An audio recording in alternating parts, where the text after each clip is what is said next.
We're here today at Valentine's house on Valentine's Day to celebrate the partnership between London Heart and Redbridge Council, who have installed 30 defibrillators across the borough and another 17 in schools across the borough. Let's head on inside and see what's going on.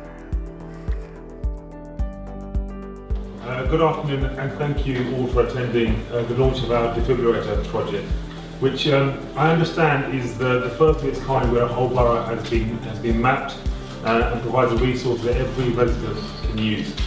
It gives us all an opportunity to think about the smaller things that we can do that can make a massive difference to our residents. Kim, can you start by telling us about London Hearts? Okay, so London Hearts was set up with the main goal to put public access defibs all over the country. Our main goal is to make them public access and also is to train people as well. So whenever we put a public access defib in, we also provide basic CPR and defib training as well. So that is our goal, to populate England with defibs. And how many have you provided so far? To date, we have put 1,500 plus in, so still a long way to go, but our main mission is to make sure everyone is within 200 metres of a defib.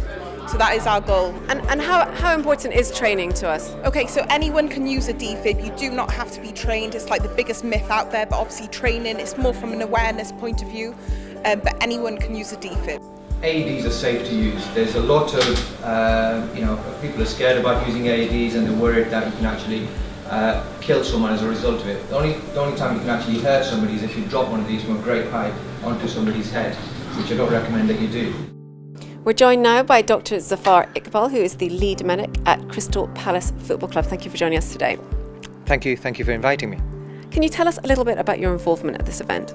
So I was asked by Nick from London Hearts if I'd be interested in presenting on the importance of defibs. I've had a particular interest over the last 10 years. As a result, unfortunately, my son has had 2 cardiac arrests because of a genetic heart condition. So I fully realise the importance of having defibs nearby. And so my main reason here was to try and present the arguments for defibs. And also having them in schools as well. Yep, it's a fantastic initiative that has been shown by Redbridge Council in collaboration with London Hearts. And as you may have seen from the talk today, the sooner that you can get a defib on the patient, the better the chance of survival. So it really is critical that we have defibs in all schools and public places. Good afternoon, everyone.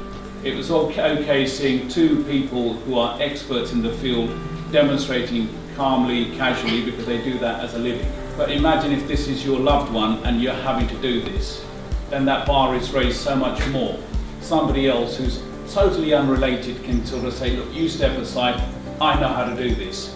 We're joined by Jazz Atwell, the leader of Redbridge Council, to talk about today's event. Jazz, thank you for joining us. Can you tell us a little bit about today's initiative? Well, the initiative is really quite simple: save lives and make sure that we have enough of these defibrillators around the borough to ensure that they're there when people need them. And I think it's, as I said earlier, it's been an eye-opener to find out how much more we can do. And certainly we think this is a positive step in the right direction. And even if we save one single life with this initiative, then it will have been worth it. But we're hoping that we will take this further.